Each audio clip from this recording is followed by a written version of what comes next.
তো গাইস, এটা কিন্তু তোমরা সবাই জানো, বন্ধুত্ব আর গার্লফ্রেন্ডের মধ্যে গার্লফ্রেন্ডই কিন্তু সবসময় জিতে যায়। তোমরা মানো আর না মানো, এই ব্যাপারটা কিন্তু অনেকটাই সত্যি। কিন্তু আজকের এই ভিডিওতে আমি তোমাদেরকে দেখাবো আসল বন্ধুত্বের মধ্যে পার্থক্য কি। তো গাইস দেখো, আজকে ব্যাপারটা কি হয়, আমি আর মিরাজ লোন উলফ খেলতে যাই, আর ম্যাচের মধ্যে গিয়ে কি হয় তোমরা দেখতে থাকো।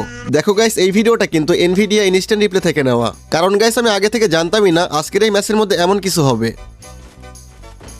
তো গাইস, ম্যাচের মধ্যে আমাদের অপোনেন্টে চলে আসে দুইটা মেয়ে।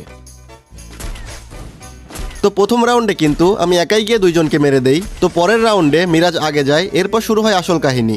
আরে হাসিব ভাই, দুইটা ভালো মেয়ে পেয়ে গেছি। আরে দুইটা মেয়েই তোমার সাথে টিম আপ করছে? আরে ভাই, এ দেখি লাভ ইমোট দিচ্ছে। ওদের ফ্রেন্ড রিকোয়েস্ট পাঠাবো আর ম্যাচ শেষে ডাইনামিক ডুও বানাই নিব। আরে এই মেয়ে তো আমাকে মেরে দিল।